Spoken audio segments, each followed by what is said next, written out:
Well, Franklin Roosevelt was from a wealthy, aristocratic family, not super wealthy, but very affluent family. He grew up on an estate on the Hudson in Dutchess County, Hyde Park, New York. His father inherited wealth and had made money in railroads and other ventures, but by the time Roosevelt was born, he was the product of a second marriage to a much younger woman. He was a semi-retired man who died when Roosevelt was in prep school. But he had a very cosseted life. He was the only child of his mother. He was tutored at home until he went to Groton. He spent lots of time with his parents in Europe. He was not someone you would imagine would be a great democratic hero. He was also, of course, a distant cousin of Theodore Roosevelt and spent a lot of time trying to associate himself with Theodore Roosevelt when he was a young man. When Theodore Roosevelt was president, he married Theodore Roosevelt's niece,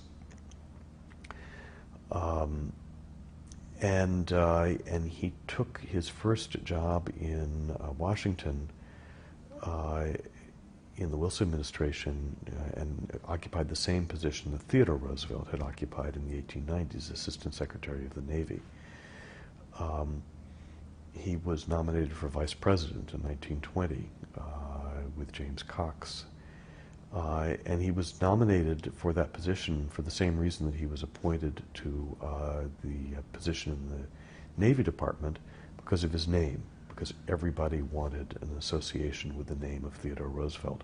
And Franklin Roosevelt was almost an incidental person here. It was his name that everyone was after. Shortly after the 1920 campaign, Roosevelt came down with polio.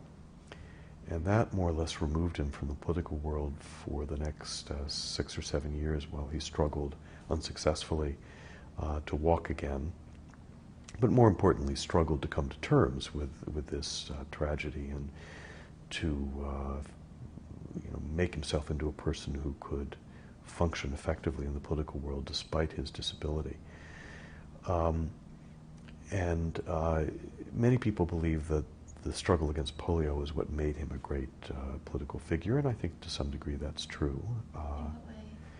Just that having to overcome adversity, a person who had never suffered adversity had suddenly had to overcome this great adversity, made him a stronger man and a more compassionate man.